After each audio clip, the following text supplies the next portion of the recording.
And we're back with more of Real Estate Update with James Wedgeworth. Let me ask you this with regards to buyers. I go in a home, I look at it, you say what the price is. Now I may say, gee, what is the real value of this home? How do I use how I perceive the value of the home with regards to making an offer?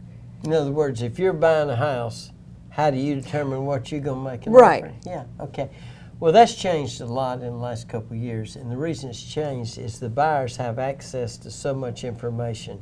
When I started selling real estate on the hill net 38 years ago, we didn't even have pictures in the multiple list books, you know. Right. But that's changed where the buyer has a lot more information. So what I found, the buyers look for two things, and they have to agree on these two things. They look for a house they like, number one. And two, they look for a house that they think is a good value. If they like it, but they think it's overpriced, they will not make an offer. Okay, so if I find a house I love, love, love, but I think, wow, that is really overpriced, I won't even consider like going way under asking price. And I would. You would, but you, people, yeah, most people don't. I had one yesterday. We won't call names on the program, but a year ago, these people called me. I was the fourth agent. They'd had it listed with 3 different agents, and I met with them because everybody said, if you want your house sold, you need to call James Wedgeworth. So several of the neighbors told them to call me. And I said, here's what your house is worth. And the guy said, no, we got to have more than that, got to have more than that. And I said, no, this is what it's worth. So we put it on the market, and it didn't sell because he said, well, let's try this. And then on the 1st of January, he called me and said, it's a new year. I'm ready to sell the house this year. And I said, well, I can tell you what you need to price your house at. He priced it that we sold it yesterday. We had 2 offers on it. Now the question is, why didn't those people make an offer when it was $649? At $599, they said it's a really good house for $599. We had 2 people make offers. 0 offers at $649. that's because they just say it's overpriced, forget it. And then when they see the value, when you've made it a reasonable price for the, what the homer is. If you make a good, if they like it and it's a good value, because people are scared. They say, well, I don't want to pay too much because if I get ready to sell it, I had one. I'll give you an example. A guy, I'd sold him an Oceanside house, and he bought another house, and we were selling his Oceanside house, and he said, put it on the market. And I did my market research. I said, you need to be listed at $1,795,000. He said, why don't you put it on at $1,895,000? I said, no, you really need to be at $1,795,000. He said, no, try $1,895,000. That's close. He said, anybody that looks at it at $1,795,000 will look at it at $1,895,000. The same. So we had it on the market about 2-3 months. It didn't sell. And he called me one day and said, maybe you're right. Drop it to $1,795,000. 2 hours later, this agent calls me and said, I have an offer on your house. I said, that's interesting. I just reduced the price. She said, I know. I said, well, how do you know? She said, well, I showed it 6 weeks ago to a guy that really, really liked it. He saved it on his computer. When you reduced the price, the computer he got an alert. And he called us, said, at that price, somebody else may buy it. And 6 hours later, we put the deal together at $1,750,000. Now, the guy would have sold at $1,750,000 when it was listed at $1,895,000. But the buyer just felt like that was a little too much. Because he had studied the market and he knew the market. So I tell people it's not exact science trying to figure out what that price is. But that's why I can help people. Sure. I can say, well, here's the feedback we're getting from Well, people. and you talk about the data that's available to the buyer now or potential buyer. I mean, you can find history of home sales. I mean, everything. So do you find that buyers are coming in more educated before they even go and look, or does it really vary? No, I can answer that question. They're much more educated. In 1981, when I started, when there was very little information, we didn't have an internet. Al Gore hadn't invented it yet, but whatever. But people would come in and say, here's kind of what we're looking for. And I say, let's look at this house, this house, this house, this house. I hop in the car and go look at those houses. Now they come in and say, here's what we're looking at, and we think this house, and this house fit that description. I say, well, how about this house? Well, we don't think we're interested in that house. Well, you hadn't seen it yet. Well, we've looked online, and we think this house, and this house. Now, a lot of times they'll end up buying this house. But it's amazing to me what information that people have at their fingertips, which has totally changed real estate. Sure. That's one of the reasons the Hilton Head market, I tell people all the time, when you're marketing a house, you can't use what we call the one size fits all marketing campaign. You can't just use what some national firm says this is where we're going to do it. Every house has to be marketed differently on HillNet. Now, if you're in Cincinnati, Ohio, or Nashville, Tennessee, you can get away with the one size Fits all marketing, yeah. But you can't do that here. So we have found that to market the house successfully, you have to say, how am I going to market this specific house, which is different from the house down the street. And you also know, after being in the business, what kind of buyer this home, condo, villa, whatever is going to attract, right? I mean, Right. you know that, I would think, right, who you're going to market to. In my business, if you don't understand that you got skinny kids, Yeah, yeah. is what I used to say. Yep.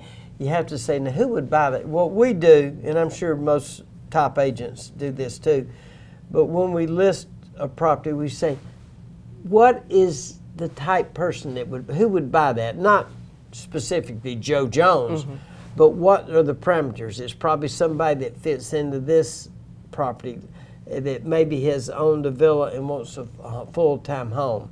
So we try to target those people, and with Facebook, and we try to stay one step ahead in Email blasts, technology. everything. Yeah. You send out videos. I mean, yeah. But to try to reach people that may buy a specific property. We tell people all the time that real estate is changing. We say weekly. I don't know if it's daily, weekly, monthly, but it is changing. Yeah. So the lesson learned from our discussion is if you've got something that's overpriced and the buyer perceives it as not a good value, that's it. They don't pursue it until they get an alert. Maybe the price has dropped. Yeah, pricing is sensitive, and my job when I list somebody's house is, I said my job is to help you get the house sold for as much money as we can and quickly as we can. Sure. Because usually people, when they sell, they say, I got to sell this house, I'm moving here. I need to sell this house, I'm moving here. I need to sell this house because I'm downsizing or whatever. So they usually are ready to go, and they want it so quickly. And sometimes that's where we come in and say we can look to the future, we can study the market, and we can tell you what's going on. What other thoughts or advice do you have for people right now that say, should I list my home, should I not? I mean, what's the environment like right now? I mean, we're coming on to like RBC in a few months and everything. You said that's an active time, right? I've always said that from President's Weekend, which is just say Valentine's Day, February the 15th to the Sunday of Heritage is what we call a window of opportunity. Okay. That's coming up pretty soon. It's right around the corner. Yeah. And I always tell people, here's the mistake people make. They call me a week before Heritage and say, need to get the house on the market this week. I say, oh no, we should have got the house on the market 6 weeks ago. You want that window. We know the window runs from February the 14th to April 25th. So what you want to do is you want to get in that window and get it sold. So I tell the people, get it on the market before then, because we got to get our internet advertising out. We got to get it on different websites. We want to do some videos. We want to do some Facebook ads. Sure. We do those things to let people know. So that's a window that we use. If I am looking at pricing my home, putting it on the market or buying one, and I look historically, okay, this home originally was bought for this 10 years ago, and then wow, it was sold for this much, and then it dropped.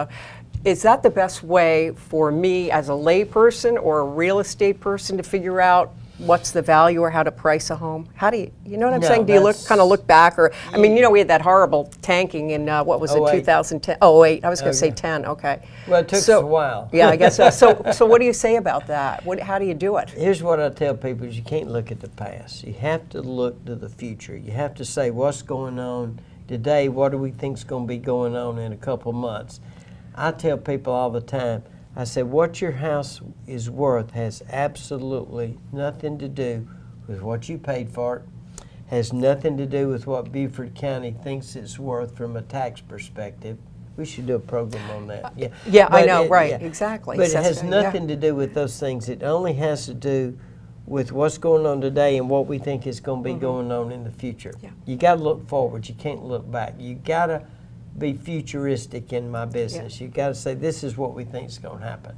Well, let's hope, right? Things are going to go well this spring. You're going to be back and tell us how things are looking, while you're in the midst of it, right? Yeah, usually the spring is a good market for us. I always tell people in March, in April, there's not a place in the United States I'd rather be than Hilton Head Sure. Island. Yeah. The azaleas are, the camellias, the azaleas, everything looks great. It's the gorgeous. weather's perfect. And we get all these people up north that have had cabin fever. You're not kidding, especially this winter, No, I'll this tell winter you. tougher. Yeah. So they want to come south, so the weather's perfect, and Yeah. it's a great time. Yeah. You know, so What other questions do you have? I think I'm good on that. I just want to know, are you seeing still the activity in that $500,000 market for homes, $500,000 more so than the upper range, or how's that looking, or how's it been? Unfortunately, December treated us badly. Mm-hmm. In our business, people like certainty. And when the stock market goes up 1,000 points, Yeah, goes it's a down little 1,000 scary. points, Yeah. people, what we say, fold their tent and say, I'm going to wait to make a decision. Mm-hmm. So we've seen the market a little slow here. I think it's going to be picking up in the next couple of weeks is what I hope so. Anyway. Okay. It usually does. Yeah, so that uncertainty didn't help too much as No, far as fold people. tents, But yeah. do you must get a sense, because people, do check in with you that are looking that Yeah, they they're do. looking, I right? agree. mean, I it's just agree. getting it going. So, Yes. James Wedgeworth, as always, it's great talking to Oh, you. I love this program. Thank you. Well, thank you so much, and thank you for watching Real Estate Update.